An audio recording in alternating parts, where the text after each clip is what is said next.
સુરતના લિંબાયતમાં લગ્ન પ્રસંગમાં અદાવત રાખી ફાયરિંગ કરનાર આરોપી ઝડપાયો છે। 19 ફેબ્રુઆરીના રોજ યોગેશ મારવાડીના પુત્રના લગ્ન પ્રસંગમાં ફાયરિંગની ઘટના બની હતી। ભાર્ગવ પાટીલ નામના યુવકે ફાયરિંગ કર્યું હતું। આરોપીએ જૂની અદાવતનો બદલો લેવા માટે અજય ઉર્ફે પિન્ટુ ગિરાસે પર ફાયરિંગ કર્યું હતું। પોલીસની વિવિધ ટીમો બનાવીને આરોપીને શોધવા માટે કવાયત હાથ ધરી હતી। ટેકનિકલ અને હ્યુમન સોર્સની મદદથી આરોપીને મહારાષ્ટ્રના જલગાંવ જિલ્લાના 40 ગામ ખાતેથી ઝડપી પાડવામાં આવ્યો છે। આરોપી વિરુદ્ધ અગાઉ લૂંટ, મર્ડર અને ફાયરિંગ જેવા 34 થી વધુ ગંભીર ગુનાઓ નોંધાયેલા છે।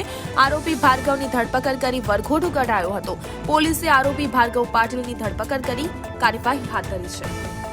ગત 19/2/2026 ના રોજ સદર જગ્યાએ યોગેશ મારવાડી નાઓના દીકરાના લગ્ન પ્રસંગ હોય, જે અનુસંધાને યોગેશ મારવાડી અને તેમનો મિત્ર અજય ઉર્ફે પિન્ટુ રામસિંહ ગિરાસે નાઓ અહીંયા વાતચીત કરતા હોય તે સમયે સદર આરોપી આવી ગયેલો હોય અને તેમના ભાઈ તેમને એવો આરોપ છે કે સદર મરનાર આરોપીનો ભાઈ છે એનું મર્ડર થયેલું હતું, જે અનુસંધાને અંગત અદાવતમાં તેમણે અજય ઉર્ફે પિન્ટુ ગિરાસે નાઓના ઉપર પોતાના પાસે રહેલ ગેરકાયદેસર કટ્ટાથી ફાયરિંગ કરેલું, જમણા પગમાં ફાયરિંગ કરી અને જે તે વખતે ગુનાવાળી જગ્યાએથી નાસી ગયેલ અને એક આરોપી પકડી પાડેલ। ત્યારબાદ મહેરબાન પોલીસ કમિશનર શ્રી સેક્ટર 1 સાહેબ, ઝોન 2 સાહેબ અને મદદનીશ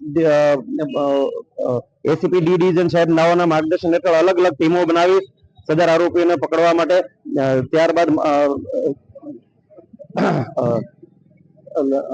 મહારાષ્ટ્ર ખાતેથી આપણને બાતમી મળેલ હતી કે તે 40 ગાંવ જગ્યાએ એક જગ્યાએ આવવાનો હોય, જેના આધારે ટેકનિકલ વર્કઆઉટ અને હ્યુમન સોર્સના આધારે સદર આરોપીને મહારાષ્ટ્ર જિલ્લાના જલગાંવ ખાતેથી 40 ગાંવ નામના એક જગ્યાએથી સદર આરોપીને પકડી પાડેલ છે અને પકડીને કાયદેસરની કાર્યવાહી કરી અને સદર ગુનાવાળી જગ્યાએ લાવી તેમનું રિકન્સ્ટ્રક્શન કરવામાં આવેલ છે। એના ઉપર કેટલા ગુનાઓ નોંધાયેલા છે?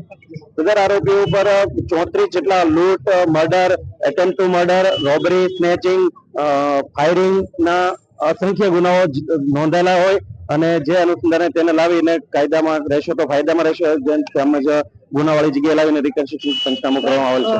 ગુનાખોરી કરનારાને શું ચેતવણી આપવા માંગો છો?